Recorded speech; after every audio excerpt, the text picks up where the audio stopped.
and welcome back to your favorite non-pornographic pastime. It's the Tennis Podcast. I'm your host, Nick Amell. I'm joined by some guy. Well, that's interesting because one of the only reasons I agreed to come back is I thought this would be a pornographic episode. It is a little bit in some ways. You'll see what I mean. But before I let you take us off the rails here, I gotta speak to the folks at home. Longtime listeners of the pod know that I was joined for the first 160 episodes by my fairy godfather, Brandon Kaufman. However, Brandon is on an extended break, so during this time I'm joined by a new guest sidekick host every week. Well, new in quotes, because today I'm once again joined by that cold sore that just won't seem to go away. Yep, you know who it is. It's Dr. Buster, who I've known since the 8th grade. He's been on a few episodes now, and he's back to make this a slog once again. Buster, welcome back. Thank you. Love me or hate me, I am right back in the saddle and I'm ready to ride. Well, I hate you even more now after that. Excellent. I'm incredibly nervous because I have no idea what the list is going to be. I'm as prepared as one can be, and that means I've written the numbers 1 through 10 on a piece of paper. Yeah, that's the beautiful thing about being a guest on the Tennis Podcast is your prep time is literally nothing. The less prep time, the better. Sure, but the amount of intensity leading right up to recording time is quite high. Palpable. Well, let me quickly explain for the new folks at home. This show is I bring a list, and Buster doesn't know what the list is, and he's going to guess it. And sometimes Buster or my guest would bring the list. That's what happened last time Buster was on the show, episode 170. He brought me the best-selling cars of all time. But today I brought the list. It might make you hungry, Buster. Uh-oh. This is my forte if we're going down the avenue of food and consumption materials, nutrients. You're saying the magic words today. Well, let me cue this up. And by the way, if you're listening to this and you're not a vegetarian already, you might be after this episode, so you're welcome in advance. Back on episode 156, myself and Brandon covered the top 10 most consumed foods worldwide. And it was a list of mostly grains, vegetables, stuff like that. But today we're looking at the complete other side. What do I mean by that, Buster, if you had to guess? What's the other side of the ledger when it comes to what I just said? Grains, vegetables, I'm going to say maybe the top 10 most consumed meats. Meats. Oh, God, I'm just getting sweaty just thinking about all the meat we're going to be talking about today. I'm about to swim in an Arby's commercial for 60 minutes. We have the meat. Today's sponsor, Arby's. You know, of all the Arby's commercials and like creative directions they've taken over the years, I really do miss the oven mitt. You remember him? I had forgotten it until just now. Yeah, it was back when we were probably, young teenagers around that time. You saw a lot of oven mitt in those Arby's commercials, and I miss that guy. Isn't it strange that the Arby's marquee along the roadside through the 70s and early 80s was a massive 3-story tall cowboy hat? To sell some roast beef? Yeah. That's an interesting one. So today's list is the top 10 most consumed meats, animal meats in the world. It's based on data of human meat consumption and production from the FAO statistical database and the United Nations, last updated in 2020. I pulled from a number of other sources too, like ScienceAgri.com, thecoldwire.com, Statista.com. Ooh, Statista. Our most reliable friends, Wikipedia, also gave me some notes. Buster, what's your opinion on meat? Put stuffing meat in your face. What's your opinion on that? You for it? You against it? I was just sitting here thinking that when I'm deliberating the fact that I'm going to have to walk through the top 10 most consumed meats, I'm a person who doesn't shy away from eating a brat, a hamburger, or a steak. We know. But all of a sudden, none of that sounds very appealing. None of it sounds appealing at all when I'm about to talk about the millions or billions of pounds consumed by people. It's billions per year. I'm very fortunate to have already eaten dinner. Are you done interrupting? Yeah. Okay. No, I can promise you I'm not done interrupting, but go ahead. I am very fortunate to have already eaten dinner tonight. Yeah, so listen. All right. Have you eaten dinner tonight? Well, listen, I know where you're going, and it's a good place to go because many of us, me included, you included, we eat meat all the time, probably every day or close to it. But when even us meat eaters just take even like 5 seconds to think about meat and how it ends up in front of us on our plate, it's not something any of us like to talk about. And I'm not going to get into super uncomfortable territory on this episode because I know some people get really upset when you talk about that stuff. But, I'll touch on it and we'll talk about how much humans love to eat animals on today's episode. Okay, excellent. Yeah, I would say my most consumed meat is probably turkey.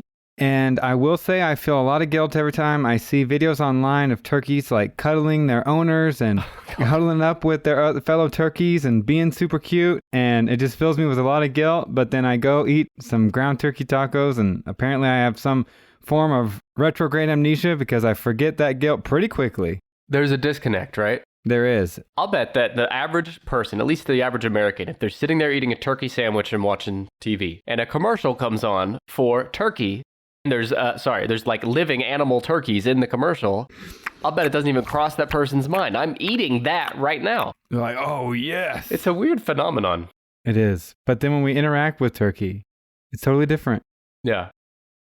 Well, this list it's a ranking based on the millions of tons of meat produced per year worldwide on average as of 2020. So this is an average annual pounds of meat produced. That's the most meat produced is number one. Sure. Now, any distinction I should watch out for when thinking about meats produced versus meats consumed? No, I mean, they line up pretty closely. So don't worry about that. No. Meat produced is just the way we're measuring this, but it comes out to mean a meat consumed. What is meat, though? Our folks at home might be wondering. But Nick, Buster, what's meat? What is that shit? Is it in me? And I'm here to tell you that... Go ahead. No, please, I would love to see where you're going with this. Is meat inside of me? If I... The look on your fucking face. Okay.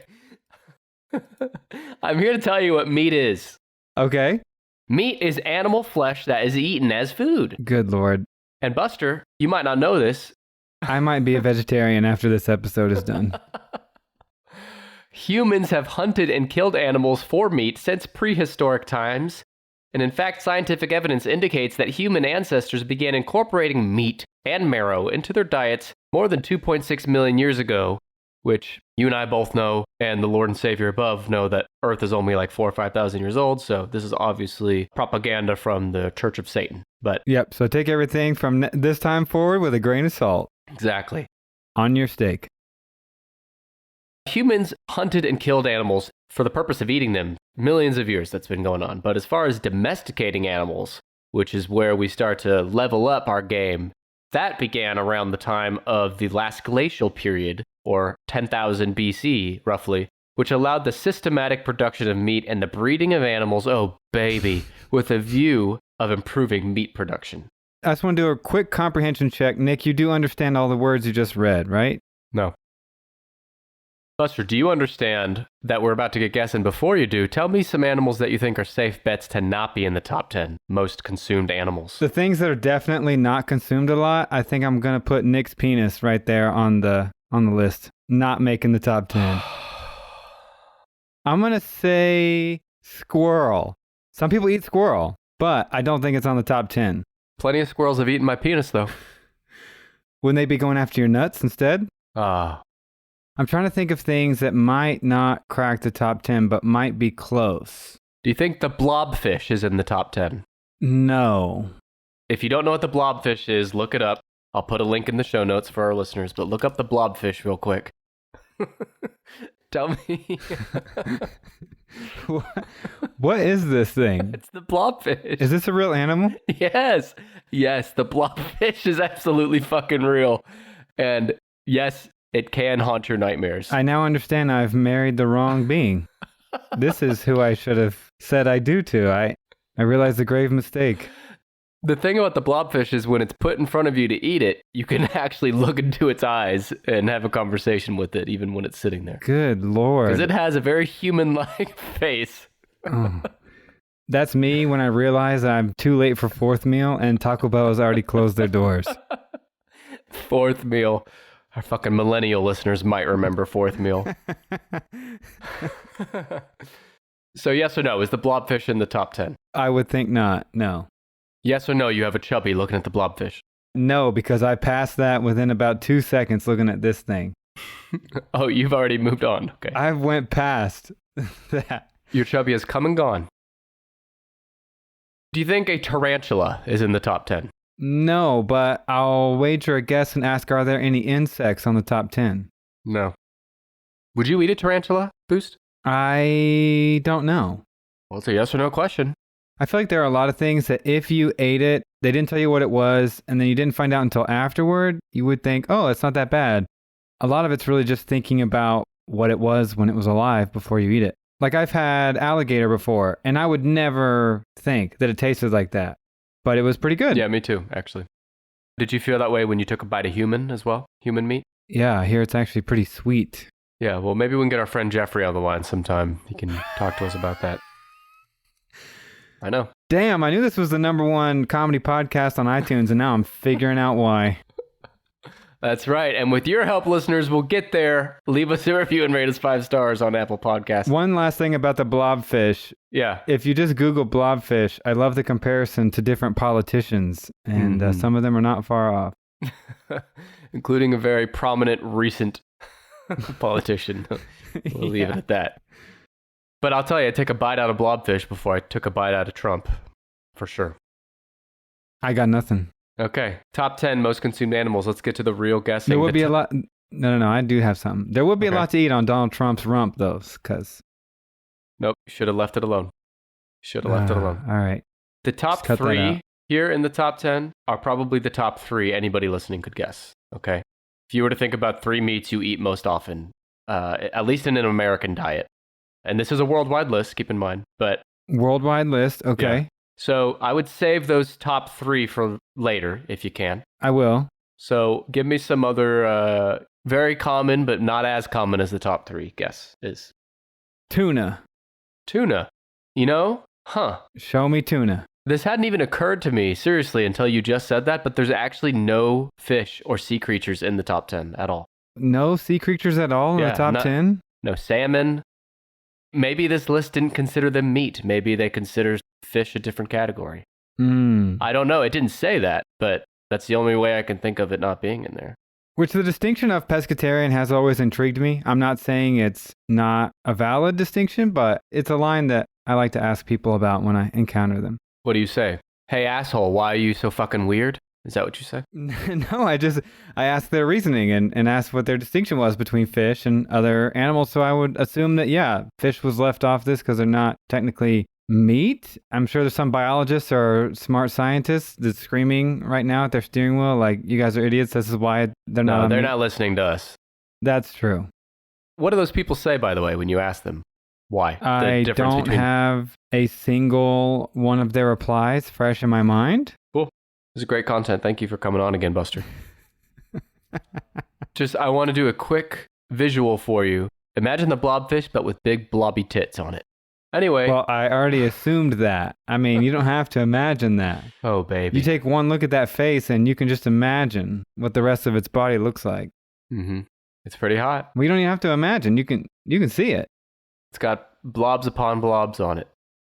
Just like Trump. I found my next search in incognito mode. I will tell you that. And it has to do with blobfish. Yeah. Give me another guess. No sea creatures. Flying creatures. Any flying creatures on the top 10?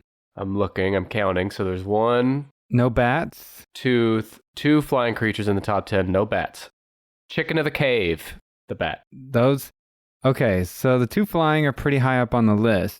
One of them I already mentioned, but I'm kind of saving it because I think that that's going to be high up. Give me some hints for like the bottom brew here. Oh, there's actually 3, not 2 flying creatures. I missed one. So. Oh, okay. So should we start over with a competent host and a good list? No, because we'll be waiting all our lives for that. I think it'll take about an hour because I'll pop up a list right now and I'll get to hosting. Oh, really? So you compile all of your hashtag Buster's bullets in just an hour? Wow. Good to see you put some real time and effort into this. Buster, in the last half of the top 10 is an animal that's very large. It's been eaten by people for a long time, and you can find it as kind of a more expensive option in many restaurants now. More and more. Like your everyday casual dining place. Elk? No.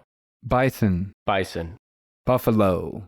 Also known as the buffalo or the bison, is number 8 on the top 10. The bison of the American West. Everybody wants a water buffalo. But the buffalo is number 8. It has 4.2 million tons produced each year on average. The countries that produce the most buffalo meat is India, Pakistan, and China. China. That's very interesting to me. How so? Well, you don't tend to think of American bison being there, but I guess they're breeding them for meat consumption and not so that we can go watch them in Yellowstone, get torn in half by wolves. Well, in my notes, it said something about Padwa, Padwa, as the best quality buffalo meat in India. So I guess that might be different than the American buffalo. And it comes from a buffalo that is less than 24 months old. That's a theme with today's episode, is a lot of the meat consumed by humans are babies, baby animals. They taste better. For the record, I'm just going to say I don't like it. I don't like it. It's unsettling and it's sad, and I don't think it's very ethical sometimes, most of the time, and it bothers me. I'm going to flag this again for our listeners. I'm not going to go into detail in today's episode of any of the horrible ways animals are treated as they're being turned into meat. So we won't be going into detail on any of that because it's depressing as fuck and most of us already know that shit. Yeah. Right? Am I wrong? We don't come for a dose of the downer reality. We come here for edutainment. Edutainment. The buffalo meat has a reduced fat level, and its fat is milky white as opposed to the yellow-white fat of beef. Is anyone else getting hungry?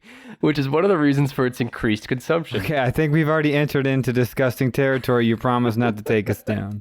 I didn't say I wouldn't get into disgusting. I said I wouldn't get into inhumane territory. I just want to make a distinction. I do think that American bison are protected because I'm sitting here looking and they're a subspecies of buffalo. So the buffalo that is on this list does not include American bison, I don't think. It does not specify, but that sounds like it might be right. Oh, you betcha.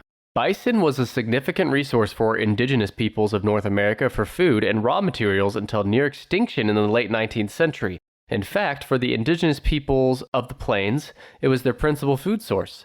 Native Americans highly valued the relationship with the bison and saw them as sacred, treating them respectfully to ensure their abundance and longevity. But don't worry, European settlers came over and said, nah, and they were almost exclusively accountable for the near extinction of the American bison in the 1800s. In fact, at the beginning of the century, tens of millions of bison roamed North America, and pioneers and European settlers slaughtered an estimated 50 million bison during the 19th century alone. So thanks, fucking Europe. Just add that to the long laundry list of atrocities of North America's history. But I will say the bison population is rebounding so much that Yellowstone is starting to offer them up as donations. And if you pay for the relocation, you can take American bison and resettle them in other parts of the country. And I think some places like Georgia are taking them up on it. And it's kind of an exciting time for conservation. That's interesting. You couldn't adopt one to eat it, though, I assume, right?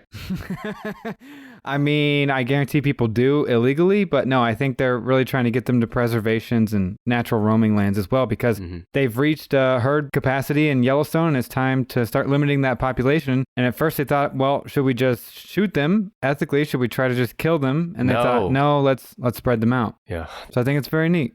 So that's the buffalo. Beautiful animal, and it doesn't taste bad on a burger either, I'll say. Hot take. Hot take? Do you have another guess? Oh, man. Venison, deer. Good guess, but no. And when I said good guess, I meant bad guess. It's probably too North America-centric. Perhaps, although there is an animal on this list, in the top 10, on a worldwide list, although its consumption is almost entirely American. And that's not one of the big three. Not the big three I was talking about. Okay, I need to jump in because I'm getting desperate here. Come on, think of all the animals people eat. Give me some hints. Okay, number 10 is small. It's a small animal. And it's not Nick's penis. I'll double check. Nope, my penis is definitely not one of these animals with big long ears that live underground. Big long ears that live under the ground? Or they burrow underground at times. Okay. Rabbits? Rabbit is number 10 on the list. Rabbit, number 10. You're doing very poorly. I am. Have you eaten rabbit? No. Has rabbit eaten you? No. But I wonder growing up why a rabbit's foot became a token of good luck. I thought that was strange. And who started that wise tale? Your fucking mom. Now, is it wives' tale or wise tale? It's wives. Is that suggesting that they're fake made-up myths that were conjured up by women who were just talking out of their ass? Is that why it's called a wives' tale? Well, someone point me to a woman that's not talking out of their ass at all times. Am I right, fellas? Whoa, Just joking. all right. But I don't really know where the Excuse origin. myself from this episode. I don't know where the origin of that phrase comes from, and I'll bet our friends over at the Origin of Speaksies podcast could help us out with that.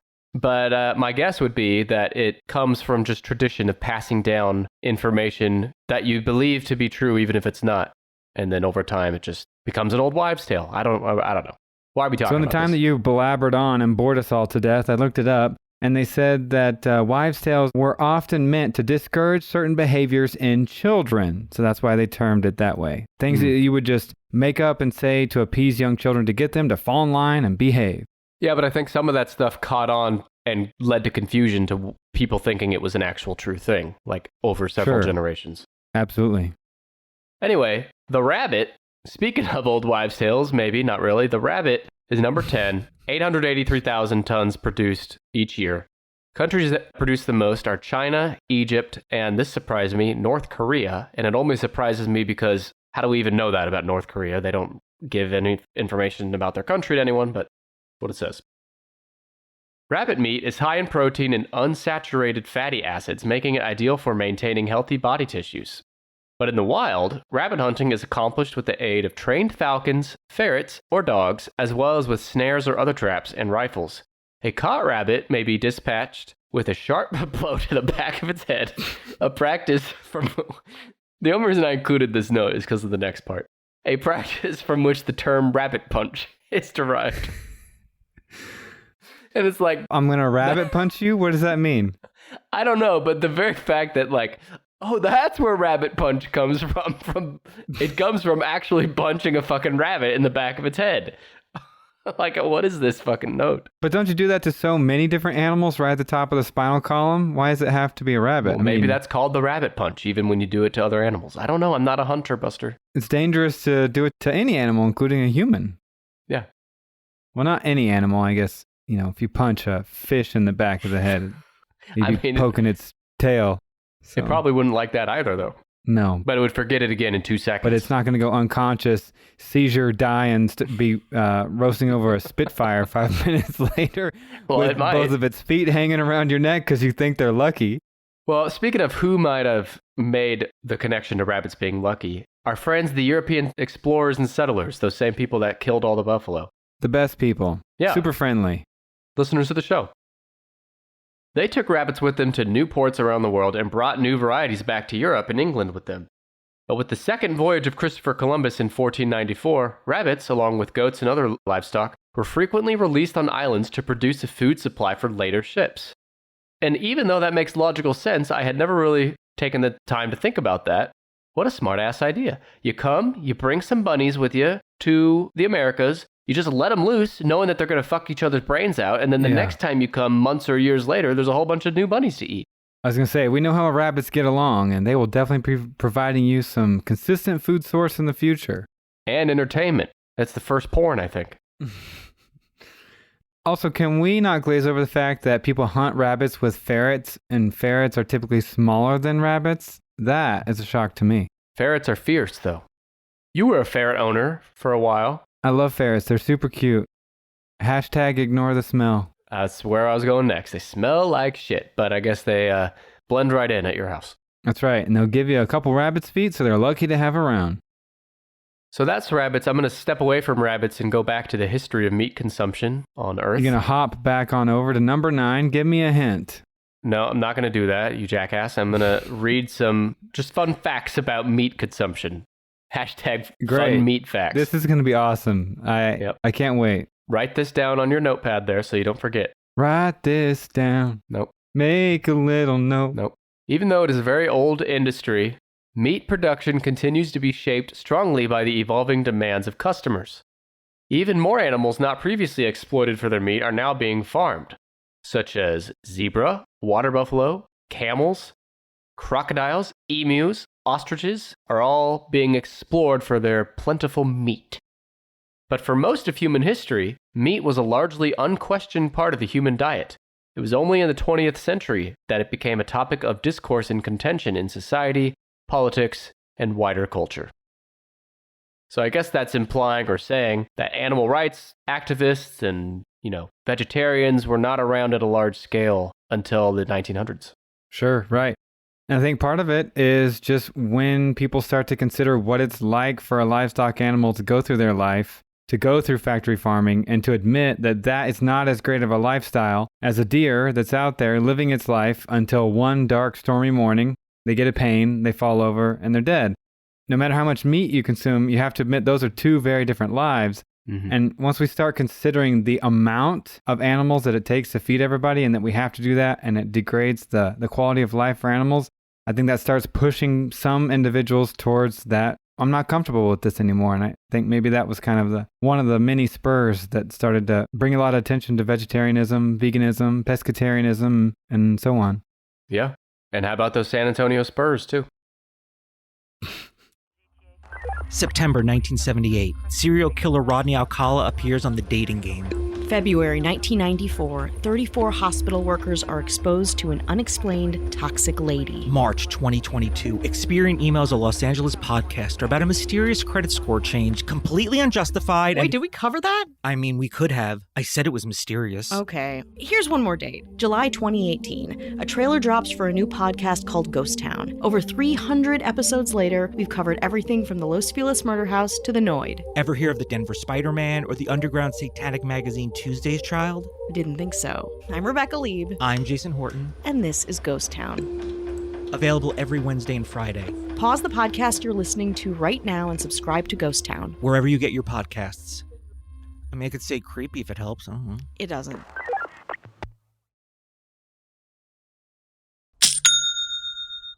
Shopify is the all-in-one commerce platform to start, run, and grow your business.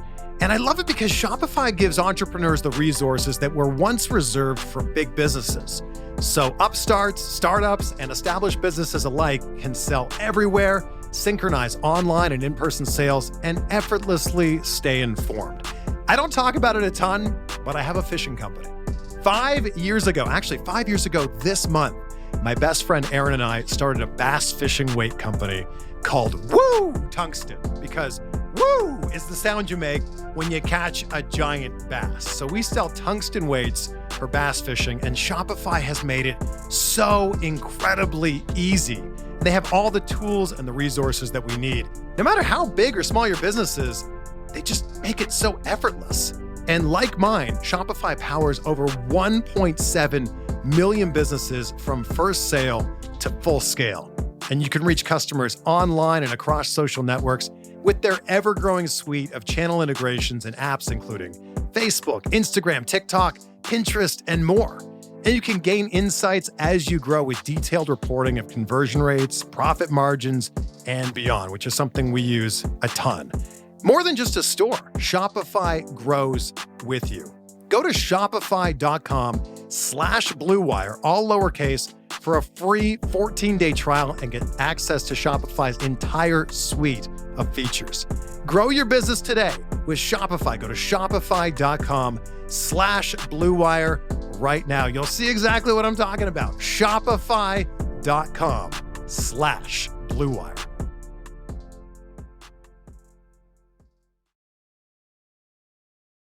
So, why don't you give me another guess? Number 9. Give me a hint. I'm floundering here. You still need hints? Come on. Okay, I don't want to guess the top 3 because I don't like to ruin lists. Think about flying animals. Yes. One of those is in the top 3 for sure, but there are other flying animals that are widely consumed. Here's a big hint. We talked about one of these animals at the top. It's like the first meat you mentioned, and it's not in the top 3. Sure, okay. I was nervous that might be included in the top 3, but it's not, so I'm going to say good old Thanksgiving paired combo favorite, turkey. You're right, and where do you think it is? If rabbit is 10 and buffalo is 8. 5. Nope! God, that felt good. Oh, Jesus Christ, that felt so good. Hang on. Okay. Nope. You're wrong. It's number 6. It's turkey. I was only off by 1. That's a big one.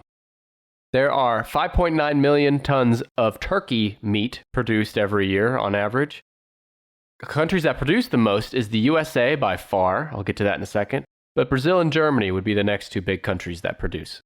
Turkey meat, one of my personal favorites, is slightly darker than chicken meat, but it has fewer calories. What's so fucking funny? Turkey meat, my personal favorite. One of my personal favorites. You sound like the wife in the Truman Show when he's figuring it out. He's unraveling that everything is happening that doesn't quite add up, and she's still trying to sell those kitchen products to him while they're having the argument. Yeah. And he looks around and says, "Who the hell are you talking to?" Right, exactly. That was you. Well, this whole thing's been leading up to introducing today's sponsor. It's some turkey company that I can't think of. What is a turkey company? You know, Oscar Mayer. That's hot dogs. They do turkey, pretty sure. Now, are hot dogs on the top 10? Hold that thought. I'm not done with turkeys. I got plenty of hashtag Nick's notes left on turkeys. Okay, hey, Nick, a hot dog is not an animal. Now, I know it doesn't matter to you when you ravenously eat them over trash cans in airports, but a hot dog's not an animal. It wasn't a serious guess. I'm going to choose to disregard that statement and come back to it because I'm trying to tell you that over 41% of all turkey consumption in the entire world happens in the U.S., which is more than 4 times the amount consumed in the second country. Wow. The turkey is a very American thing. Do you think a lot of that is due to our Thanksgiving traditions of turkey? Yeah, probably a good chunk, but I know turkey. You can find turkey at any American restaurant, basically. Like any sandwich place, any deli, pretty much any restaurant is going to have turkey options available. People love a turkey burger. Turkey burger, turkey sausage, turkey bacon. Yeah. But not their eggs. You never hear about turkey eggs, do you? And it's because, unlike chicken eggs, turkey eggs are not commonly sold as food due to the high demand for whole turkeys and lower output of eggs as compared with other fowl. Not only chickens, but quail and ducks too. The value of a single turkey egg is estimated to be about $3.50 US on the open market, which is substantially more than an entire carton of 1 dozen chicken eggs. So that's kind of interesting, right? No sarcasm. That's incredibly interesting and something I've never even considered. If you want 1 turkey egg, it's going to cost more than 1 carton of a dozen chicken eggs. So I don't know who out there is like shoving turkey eggs up their ass. I mean, I don't know what else you do with it, but you're paying for it. Have you ever seen a turkey egg for sale? No. I haven't either. How big are they? Don't know. Never seen one. Just said that. There's a difference between seeing one and seeing one for sale. Never seen one, Buster. You've seen a child. You've seen many children, but you've not seen a child for sale. Correct. That's a true statement. But the statement is also true that I've not seen a turkey egg. For the listeners out there who value the real facts and empirical evidence, a turkey egg is about 1.5 times the size of a chicken egg, and it is speckled. It looks like a granite countertop. It's actually pretty. I like it. Did you want to waste any more of our valuable time on the turkey egg facts? Nope, moving on. Or are you satisfied now? Okay. If anyone wants to talk turkey eggs, I guess you found your guy. You can find Buster, and he will talk turkey eggs with you all day.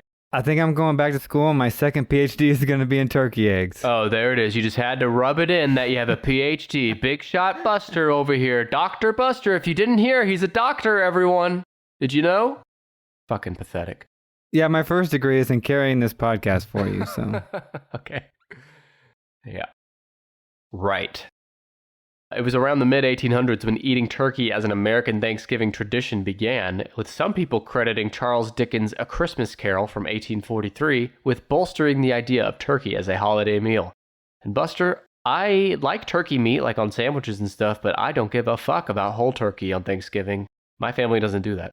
Does yours? It's dry. It's disappointing. It's never as good as you hope it's going to be. Maybe I just grew up with crap cooks in my family, but I've never looked forward to big old slices of white turkey meat. No, me neither. No, I prefer to go ground turkey, like in some tacos or in a nice tossed salad. Sorry, you're tossing who salad now? Good one. You can't throw that out there and not expect me to say something about it. Come on. You would have done the same. I knew as the phrase tossed salad was coming No, sorry, off you're tossing my who lips, salad? You were gonna... It's a gut reaction. It just comes out as soon as I hear the words tossed salad. You're tossing who salad now? One last thing on turkey is... Oh my God, how many notes do you have on turkey? Good You Lord. made this take longer with your obsession, your unhealthy clinical obsession with turkey eggs. No. The title for this episode, better. It must be Top 10 Facts About Turkey, because we don't have room for anything else. You got room for this. Gerald the turkey. Do you remember Gerald the turkey? No, I don't know who You Gerald remember Gerald the turkey. is. You're a Tennis Pod Plus member, so you probably heard this and forgot. In February 2021, me and Brandon did a Tennis Pod Plus bonus episode. We talked about random news headlines, and one of them was Gerald the Angry Turkey attacking visitors of some park in California. That's all. Look, everyone should look up Gerald the Turkey. It's a funny story and a sad story. Now, for your benefit, Buster, I will move on from turkey, but there is 2 other birds.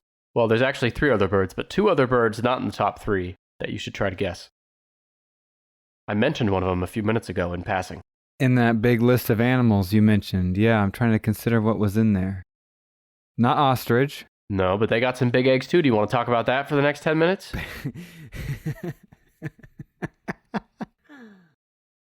2 more birds that aren't what everything tastes like. Quack, quack, quack. Duck. Duh. Obviously. Obviously. Man. I remember my first time being on a podcast and having every opportunity to guess one of the most obvious things on a list ever and failing. Here's a bona fide question. How many times do you estimate in your life, in your mid to early 30s, have you eaten duck? Mid to early 30s? Buster, I'm not... 32 is mid 30s to you? I mean, you're basically 50, so... Okay. I think you're thinking of the normal sidekick host. Oh, Was your okay. question how many times I've eaten duck? Yes. How many times have you eaten duck in your life? 0, but I know your nasty ass has eaten a whole baby duck embryo. Well, I'm not kidding either. I may have eaten duck 2 or 3 times in my life. I think that's why I didn't even think about it. I thought you liked it though. Okay, so duck eggs, what you're referring to, like a Vietnamese food called baloo, that's totally different. In my mind, that comes right to the forefront, but thinking about like duck meat, you know. Yeah. I just didn't consider it. Well, consider it considered, because I'm considering telling you that duck is number 7 on the top 10, right under turkey, which was 6. There's 4.8 million tons of duck meat produced each year. And countries that produce the most duck meat include Vietnam, but also China That's a good band name. and Myanmar. Yeah, you're right. I like that. Duck meat.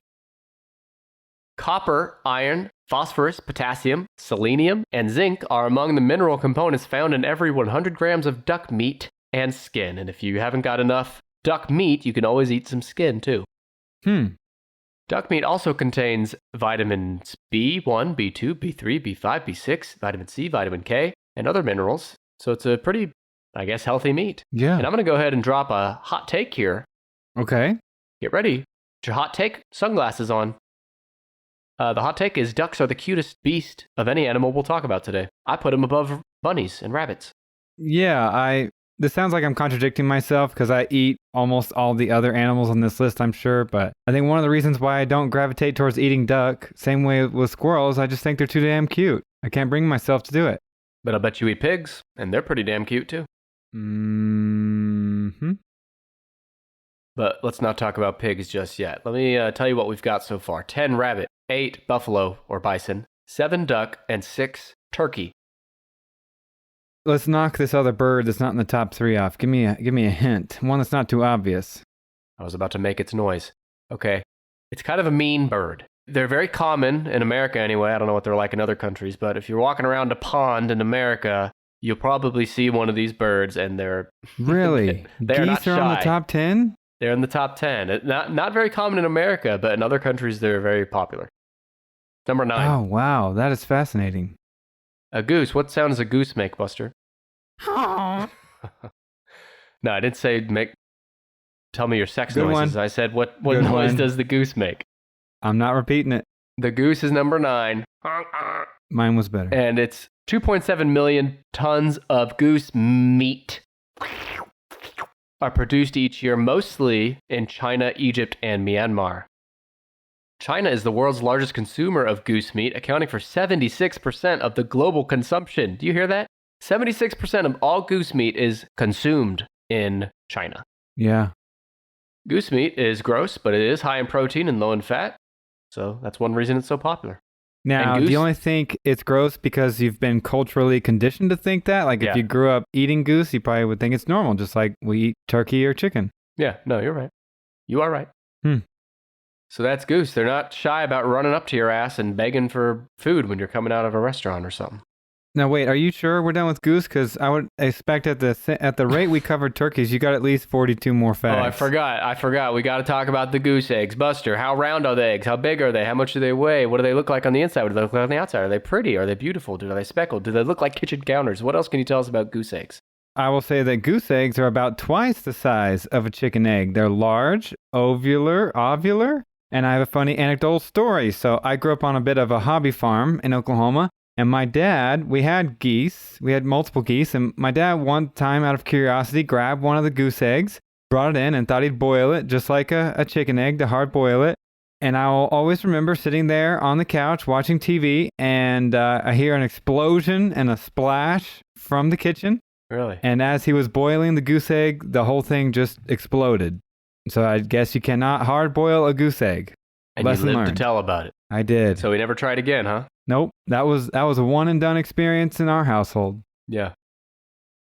That's the second time we brought up your dad recently. Again, we should do a bonus episode on him. Hell of an ass on him. We should interview my dad as a bonus episode. God damn it, can you fucking imagine? People that know your dad. There's a few listeners out there that know us and know your dad, and I'm sure they're loving the thought of us interviewing your dad right now. All right, that's the goose. And if you don't give another guess, I'm going to give you a goose egg right on top your head. I was hoping you'd threaten to goose me, because don't threaten me with a good time. Oh, baby. All right, so we're out of the flying animals, other than one in the top three. Give me some hints for 4 and 5. 4 and 5 here. Yeah, 4 and 5 they make similar animal noises. Like, think about, not Ronald McDonald. Think about Old MacDonald's farm. If you were reading a children's picture book, what noises you might make for some of these animals. Can you tell I read Old MacDonald to my kids sometimes?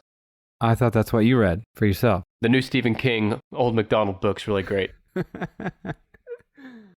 I'm embarrassed to say I'm drawing a blank. It's going to be so obvious when we say it. Bah. Bah. Oh, sheep, yeah. Of course, lamb. Lamb. What number? Which is also sad, and I'm going to guess lamb's coming in at number 4. You got it. Booyakasha. Booyakasha. Buster, congratulations. Maybe you really are a doctor after all. There are 9.9 million tons of lamb meat produced every year, enough to put it at number 4 on this list. The countries that produce it the most are China, Australia, and our friends in New Zealand. Lamb meat is derived from sheep that are slaughtered between the tender ages of 1 month and 1 year old, which is sad. Oh my God. Yep. Yeah. Have you had lamb before? I have, but only a handful of times, maybe in my entire life. So you're a fucking monster that eats children.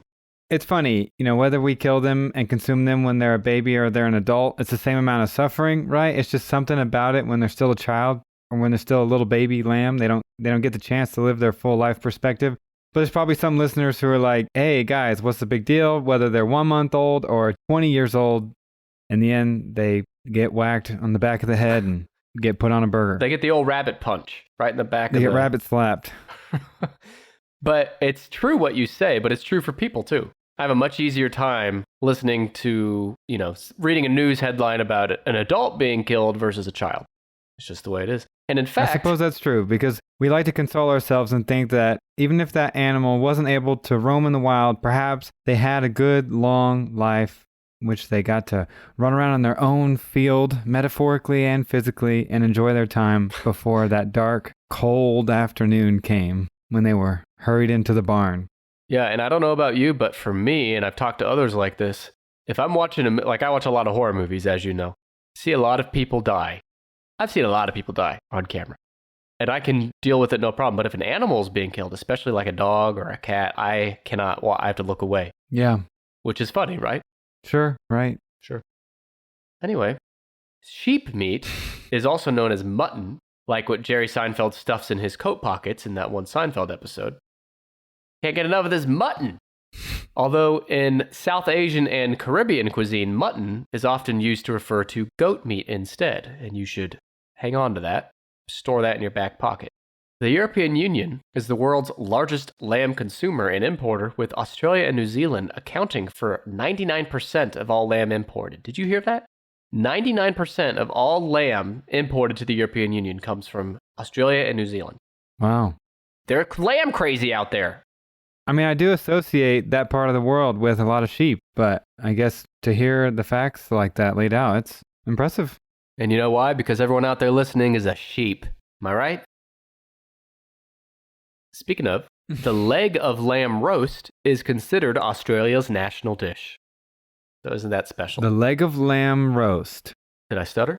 When I hear leg of lamb soup, I know we're going to reference goat here in a sec. All I can think about is Jurassic Park when the leg falls on the top of the car and they look up and scream. Yeah, I thought of that too when you said leg of lamb. Stuff that sticks with you. It's interesting. It is. So we could do a whole episode on that. Let's not. One more dish I have for you. Would you try this? Popular in Middle Eastern cuisine as both a cold cut and in preparation like stews is lamb tongue. A lamb tongue cold cut. Ugh, gives me the willies buster. A food that eats you right back. Now, I would say, ew, gross, no. But I was raised in a household with an old school cowboy who served me on multiple occasions cow tongue, and I just thought it was normal meat back then. Now we know what's wrong with you. Yep. Did you eat cow balls too, or bull testicles? I never had Rocky Mountain oysters despite living out in Colorado for 6 years. I never did. And I'm glad that I didn't. Yep. Even though I know people say they're good.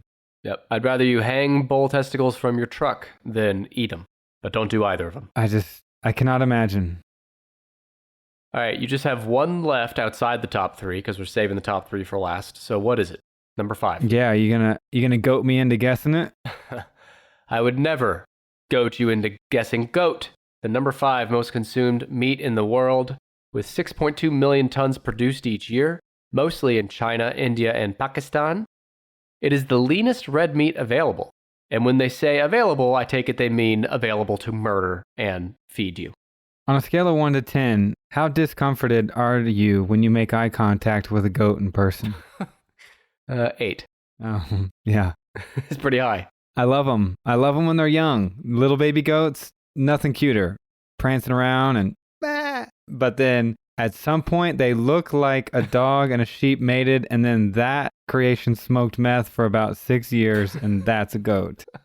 I mean, if you, the listener, haven't looked up a goat's eyes in a while, eyeballs, look it up.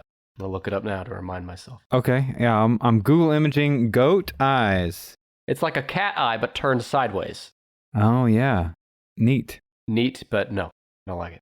From the side, it looks really cool, artistic, and neat. And then when you look at them from the front, I want to get out of my house and run away down the street. That's the last time we see Dr. Buster if he ever comes close to a goat. Yeah, I get committed to a mental institution, and all I can keep saying is, goat eyes. Goat because eyes. you looked at the goat's eyes. 10-ish podcast. Goat eyes. Oh, that's Number okay. 5. I'm fine with you ending up at a mental institution if it means you spreading the word about 10-inch podcast. All right, so get this. One study shows that a portion of goat meat has 122 calories, which is significantly less than beef and chicken. Like I said, it's the leanest red meat out there. It has just recently begun to appear on restaurant menus in the United States. Culinary names actually, I don't know if I'm saying this right, but Chivan, a blend of chevreuil, meaning goat, and mouton, meaning sheep, which was coined in 1922 and selected by a trade association, and it was adopted by the U.S. Department of Agriculture in 1928. And it's because, according to market research, consumers in the U.S. prefer saying Chivan to goat meat. Which, surprise. Yeah, I'm now thinking for the first time, maybe we have these exterior alternative names, like what'd you call it, Chivan? Yeah. Instead of goat meat and venison for deer, just to give people eating meat who don't want to face the reality one added degree of separation from the whole process. I would not be surprised to learn that's the whole point. It's beef, not cow meat. It's mutton, not baby sheep. Yeah. You just said one of them. You want to go ahead and talk about beef? It's what's for dinner. What number? You just have 1, 2, and 3 left. All right, in the world, we're talking across the whole world, beef, I'm going number 1. Final answer? Yes. Hang on, I got to do a quick search for a sound effect of a buzzer going. Give me a minute. I'm going to insert that in right here. Beef is number 3 in the top 10. Damn, 3. And there's good reason for it. You'll remember, I think, once I say something, you'll remember why it's probably lower. So even though it's number 3, get this. Ah, yes, they're sacred in certain countries. Exactly, and illegal, in fact, in some. Beef, there's 68 million tons produced each year, which is almost 7 times what the number 4 meat is produced. Number 4, which was lamb, 9.9 million produced each year. Beef, 68 million. So these top 3 are firmly in the top 3. Man, people really get in a habit with their slaughter. Countries that produce the most meat are the USA, Brazil, and China. Cows, bulls, heifers, and steers can all be used to produce beef. In different places throughout the world, its acceptance as a food source varies. The slaughter of cattle is currently illegal in most of India, Nepal, as well as Cuba. So you can't even produce beef there legally. Sure, it happens, but not supposed to. When a bull is butchered in various parts of the world, nothing is wasted. The entire body is eaten, from the head to the feet. And its testicles. Everything is eaten, testicles and all. Yep, nothing's wasted. Beef can be produced in various ways. Cuts are often used for steak, which can be cooked to varying degrees of doneness, which I like that word, while trimmings are often ground or minced, as found in most hamburgers. Along with other kinds of red meat, high consumption of beef is associated with an increased risk of cancer and coronary heart disease, especially when that red meat is processed. Which is funny because beef has been in the human diet for thousands of years, maybe millions. Too much of it can be bad for your health. Sure. Everything in moderation. People have been consuming alcohol since before history and civilization began, but too much of it will wreck you a whoopsie poopsie. Wreck you a whoopsie poopsie. There's a quote for your tombstone.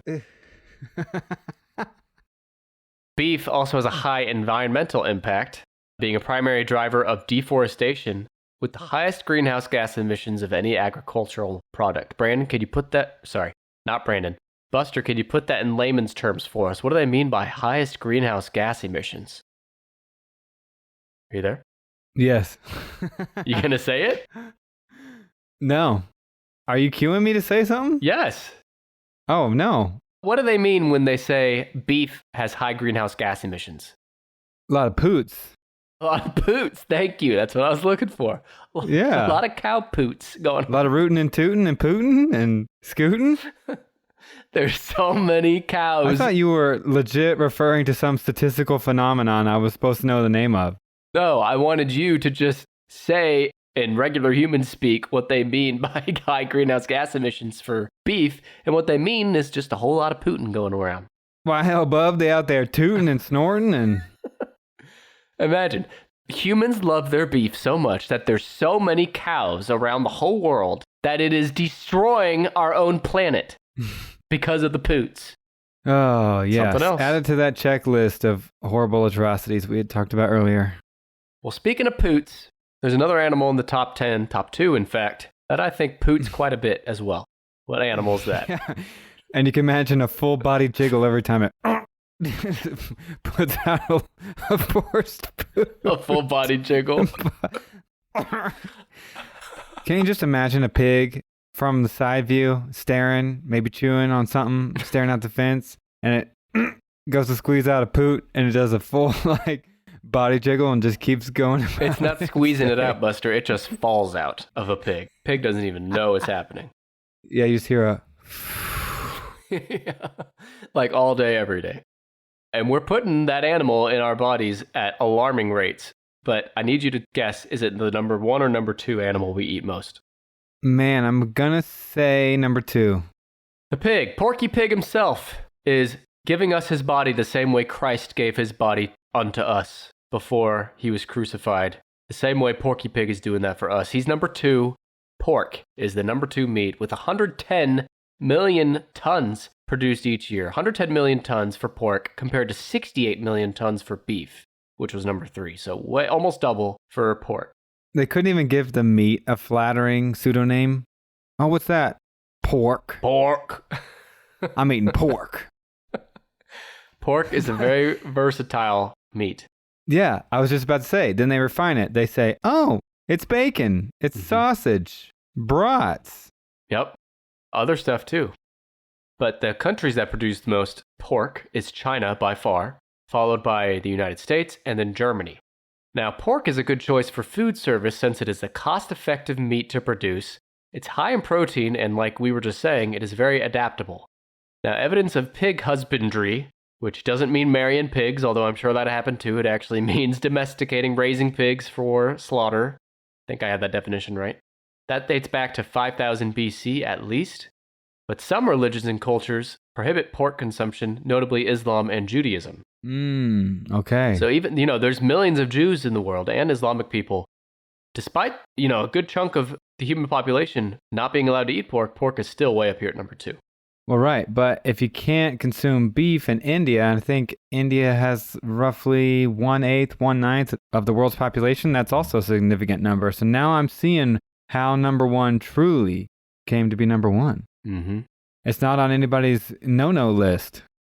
Now, are hot dogs pork? Usually. They are. Not always. There's sometimes beef. You can have chicken or turkey hot dogs too, but I think the most common hot dog is pork. Like without a qualifier before the word hot, it's pork. And it's like all the leftover ground up combination pieces of the pig that weren't used in other cuts, right? That's my understanding. It's the toilet really, bowl. if we want an expert on this, we should really wait till Brandon's back. No, that would be you. Hey bro, do you even tweet? Well, do you tick? Do you talk? This is a quick call to action to you tickers and talkers out there to follow us on your favorite social media platform. It's pretty easy. Our handle on pretty much every social platform is TennishPod. You can follow us on Twitter at TennishPod. Follow us on Instagram at TennishPod. Join our official subreddit, managed by listeners like you, at r/TennishPod. Our subreddit is the first place to watch a visual snippet of the next week's episode before anywhere else. You can also subscribe to our YouTube channel at youtube.com/TennishPodcast. There, you can find curated playlists of full episodes, all of our 1-minute visual snippets, video podcasts, and more. And last but not least, yes, introducing the Tennish Podcast TikTok. That's right, I'm on there with no clue what the fuck I'm doing, competing for your attention against other whippersnappers. You can join me on this weird journey on TikTok at TennishPod. And by the way, direct links to all of our social medias are in the show notes for this episode. Social media is the best place to interact with me and our various sidekick hosts. So stop being an antisocial jerk and socialize your ass on over to Tennish Podcast. Oh, and one last small thing. If you get annoyed of ads like this one, just know that Tennish Pod Plus members, they skip every single ad on every single episode. I'm just saying. Let's get back to the episode. Speaking of experts, I know you're not an expert on this list considering how much hand-holding you've needed to get this far, but that said, I'll bet you could still guess number 1. Howler monkeys? You got it. I knew you could do it. No, good old everything tastes like chicken. Numero uno. Give me a chicken noise. The country that supplies the most chicken, the USA. God bless America. Oh, let's just pause for a quick pledge of allegiance.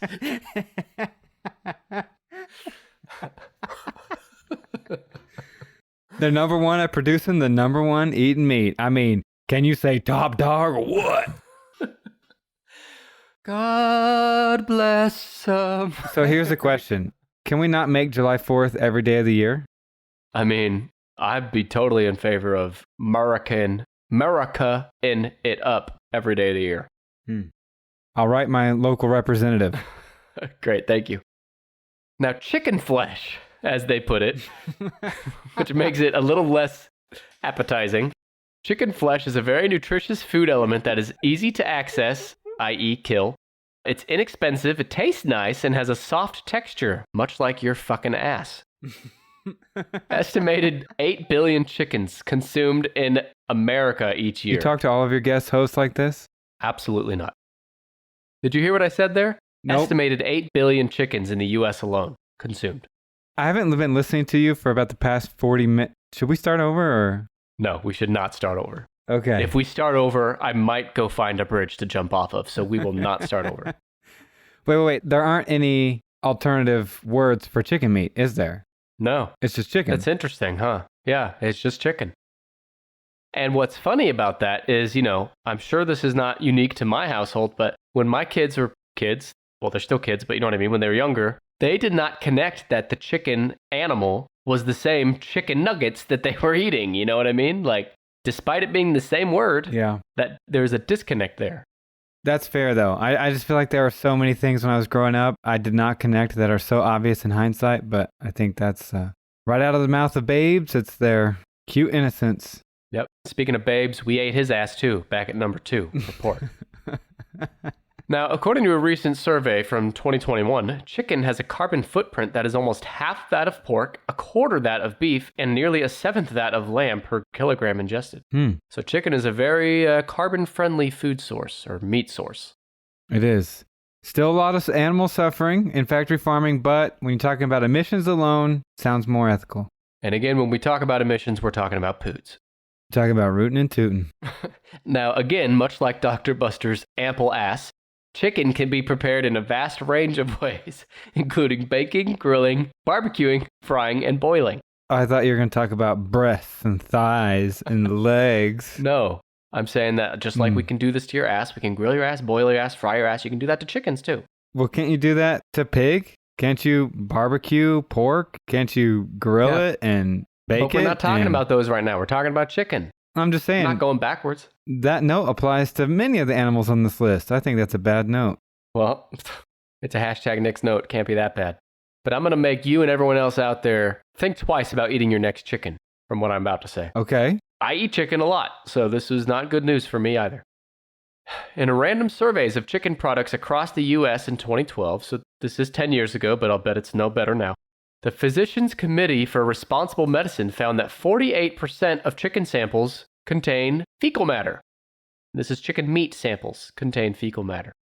In fact, on most commercial chicken farms, so think of your Tyson chicken, things like that, the chickens spend their entire life standing in, lying in, and living in their own manure. Again, much like Dr. Buster. But with slaughter lines processing up to 140 birds per minute, safety inspectors do not have adequate time to properly examine visible fecal matter.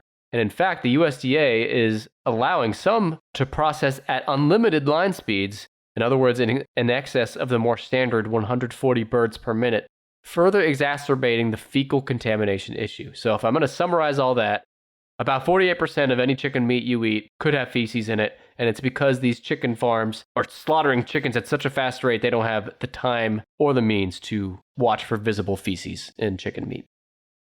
You're welcome. That is so sad. You're welcome, everyone. And disturbing. And It is. haunting. Yeah. It sucks. It sucks the way chickens are treated. Yeah. And I don't have the answer because there are so many humans to feed and so many people. And I know many people are saying, oh, well, the solution is right in front of you. Don't eat the meat. But, you can't convince the whole world to stop eating chicken tomorrow. And in the meantime, what are we going to do? Well, it's just, oh, man, that's hard. I think an argument would be you can still eat the chicken meat, but you need to farm them humanely. Give them ample Buy space. from that is a great point. Buy from farms, get your chicken meat locally from farms in which the chickens were ethically raised. Not just chicken meat, but chicken eggs too. Sure, yeah. And same could be said for any of the animals on this list, actually. It's a good PSA near the end here that, if you source locally, you have a bit more control and a bit more conscious that the animals are being treated at least a little bit better, if not, you could say, humanely and fairly. Yeah, hopefully. One last thing about chickens. The United Nations estimates there's at least 19 billion chickens on Earth today, meaning that chickens outnumber humans more than 2 to 1. 19 billion chickens. So if chickens could just smarten their asses up like the robots in Terminator, we're fucked. Yeah, they would overrun us pretty quickly. Unfortunately, we cage them and make them stand for their whole existence so that they can eventually die so we can eat them. So they can end up in a KFC bucket.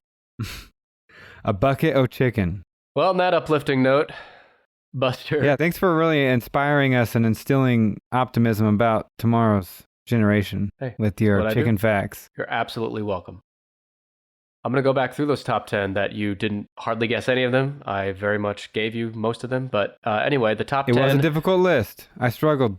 The top 10 most consumed meats in the world, ranked by their global production. Number 10 is the cute little bunny rabbit, which when you hit a bunny in the back of the head, that's where the term rabbit punch comes from, if you didn't know. The goose is number 9. The buffalo, also known as the bison, is number 8. The duck, quack, quack, is number 7. Number 6 is turkey. Number 5 is the goat. Number 4 is lamb or sheep. Number 3 is beef. Number 2 is pork. And number 1, firmly number 1, is chicken. Excellent. Buster, are you hungry? No, I don't think I'll be eating for a whole day after this. Yeah, it is kind of a depressing list, isn't it? Somewhat. I could have made it worse. Now, to top us off here, what would you say, just looking at them, not thinking about the way they're treated and raised in factory farming per se, but just the animal themselves, their mannerisms and how they look and how they act. Which of the animals on this list are you most comfortable eating and which are you least comfortable consuming? Okay, so we're taking completely out of the equation of this question how they're treated in farming. Sure, just their mannerisms, how they walk, just talk, them as a physical poot and animal. quack Yeah. and yeah. The one I want to eat least is, I don't know, there's something about the lamb that's always bothered me. The just baby because, lamb. Well, there's that, but also they're covered in wool, which I know there's meat under the wool, obviously, but still just visibly, I don't want a bunch of wool.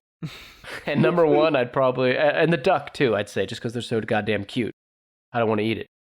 And number 1, I guess I'd go with beef, but only because I'm so used to eating cows, you know? Although if I knew the cow, which happened, you know, my wife, her parents live on a farm. Well, not a farm. They live on land and they have some animals. They have some cows. And we were eating cow beef one night. This is years ago before we were married.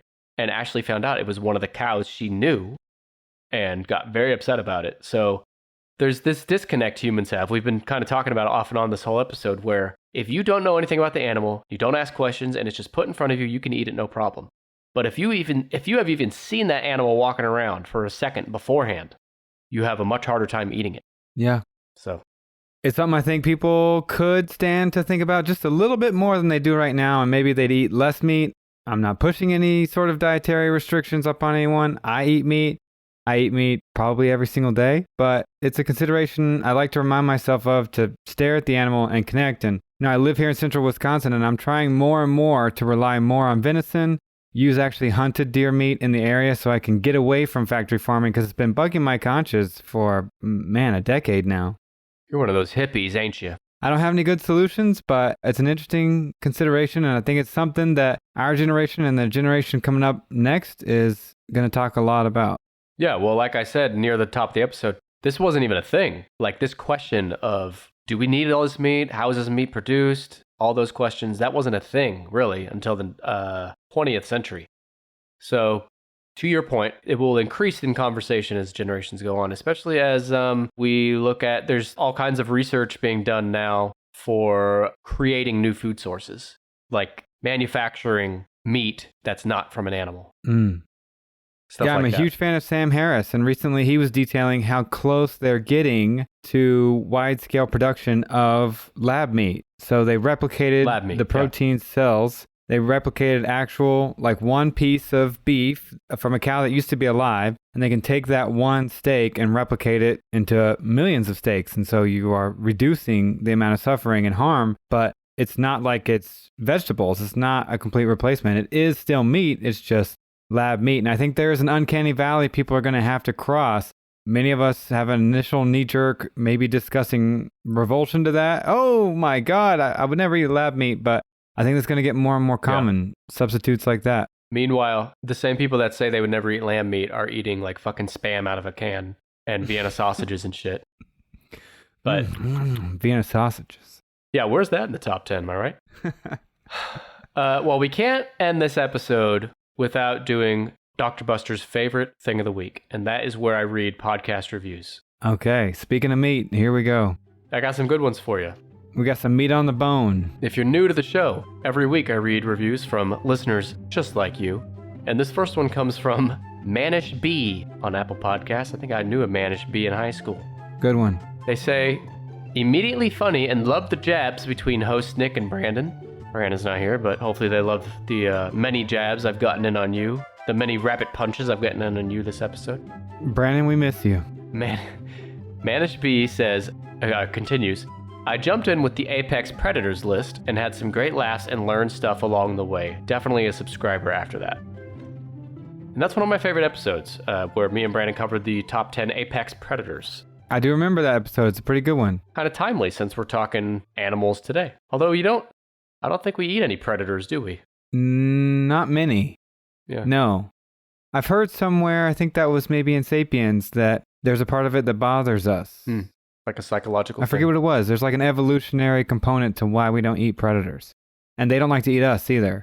It could be that humans, humans hunted animals since the very beginning of human history, and the animals they killed were much less often predatory animals and much more often, Sure. weaker deer. So just over time, you evolve to just keep killing what you are comfortable killing. And I don't know, maybe that has something to do with it.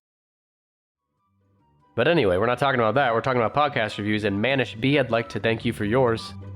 We have one more here from Bad Hairy Day Cavemen, which is again timely because we're talking about cavemen hunting animals.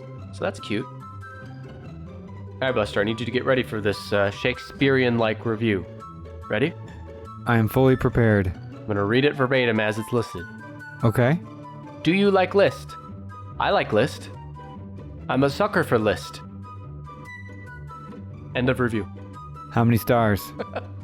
5. Great. So I guess I'll fucking take it. Love it. Best review I've ever heard. And you know what? Bad Hairy Day Caveman, I also like List. So thank you for that review. And by the way, you can write anything you want in your review. If you rate us 5 stars, I don't give a fuck. Write whatever you want and I'll read it on a future episode. If you want to do that, you can do that on Apple Podcasts, on podchaser.com, or on the Good Pods app. Leave a review there and I'll get to it. Now, I will say, on the topic of animals, one of the early Tinnish podcast episodes that came out years ago that's still on my mind because I loved it so much is the strongest animals on Earth. I think about that a lot, especially all the fun facts you all talked about with the dung beetle. Yeah. I mean, hilarious, but I remember that. Man, just super impressive as well. It's funny that you can talk about an episode being years ago and you're not wrong. That episode, I don't remember what number it is, but I want to say in definitely the first half of our lifetime. It was years ago. So we've been going on 5 years with this pod. It's crazy. No. 4 years of this pod. Still. Well, there you go. There you so go. long you're forgetting how long it's been. Yeah, and hopefully this will be the last time you're here to sabotage it. Well, after thinking and talking this much about meat consumption, maybe I will not return. I know you'll be back. And I want to thank you for being here, Buster, sincerely. I want to thank you to the listeners for being here with us. Hope you learned a thing or two about all that meat you're stuffing into your mouth and maybe other orifices in your body. And yeah, Buster, anything else you want to say to the fine folks at home before we go? Do you want to eat them? Do you want to eat their meat? I'm going to go take a shower, I think. I need it. Great. I need to be cleansed emotionally, ethically, spiritually, and physically. Definitely physically, for sure. Underline that. Physically cleansed, please and thank you. Hey, quick interruption here. I wanted to give a quick shout out to a new podcast I've been listening to. It's called the Food for Thought Podcast. It's a podcast about everything, whether it be history or science, literature or mathematics, mythology and philosophy. This is a podcast about learning and applying knowledge in a practical way. You can listen to Food for Thought now on any podcast app or check the show notes of this episode for a direct link. Quick shout out to something I don't mention very often, but I want to remind you that if you're listening to the show and if you'd actually prefer to read the episodes instead of listen to them, maybe you're in a hurry or maybe you are hard of hearing, you can actually read full word-for-word transcripts on our website, tennishpod.com. Every episode, I have some volunteers that transcribe our episodes, so they're pretty accurate and they're searchable too. So you could search for the phrase rabbit punch in this episode, and it will take you directly to that part of the episode in text where you can read and listen from that point. So if you're interested in transcripts of our episode, just go to tennishpod.com, click on one of the episode pages, and about halfway down that page, there'll be a transcript. There's something so funny to me about your crew transcribing these episodes when we're bullshitting and saying absolutely ridiculous things, but they still have to get it accurate because they're transcribing it. Wonder if they ever laugh themselves or if it's just part of the routine and they just go over the words butthole and poots and they just keep typing away like it's just another day at the office. I don't know, but I'd like to think that maybe when they're working away, half paying attention, just typing and going, moving on, hopefully we can bring in a smirk or two to their face during that recording. That'd make me feel good. Eating that turkey bacon. Right. Well, from our turkey bacon to yours, appreciate you listening. I'll be back next week with episode 174, and in fact, we're going to have a return guest sidekick host, and it is Brad Choma. Episode 164, he was on talking about the most disastrous states. His Canadian ass will be back next week, and I have a list for him, so be sure to check that out. Love it. Can't wait. All right. Thank you, Buster. You bet. Goodbye. Bye.